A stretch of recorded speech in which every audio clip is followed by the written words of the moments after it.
Hirup mah tong loba kahayang, lamun masih keneh menta kakolot.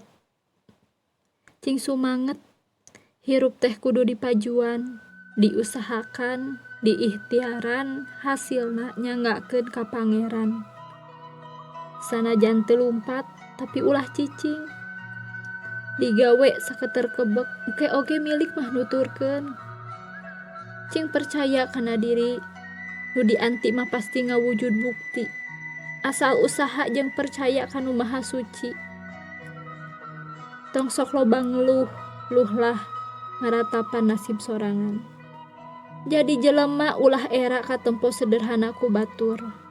Apa adanya we ulah gengsi. Anu kudu dipika era mah hirup anu diaya-aya tapi menang maksa.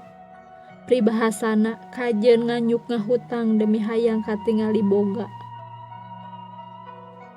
Teu nanaon kikituan teh, ngananaonan karunya bisi kasiksa ku pamolah sorangan. Jeung tong sok ngabanding-bandingkeun hirup urang jeung hirup batur. Dah hirup mah lain ajang kompetisi anu bakal menang hadiah. Ulah nyerah dina waktu keur sulit, jadikeun kasulitan pikeun kabangkitan.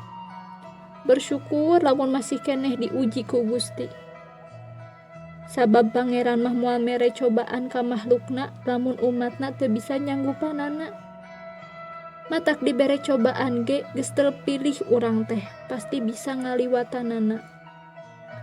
Cobaan teh jadikeun pikeun muhasabah diri, penggugur dosa. Buat teuing mah tina dosa urang, jeung cara Allah ngadengkeutkeun urang kanu jalan bener. Saban masalah oge anu dongkap ayeuna, sanes kanggo ngalabuhkeun nanging kanggo nguji sabaraha kuat salira tiasa nahanna. Teu aya jalmi di dunia ieu nu hirup teu pernah diuji. Pasti pernah ngarasaanna langsa.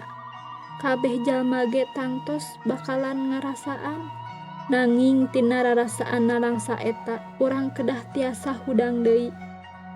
Kudu bagja ngan omat, kabagjaan teh lain sanes ku seueurna harta.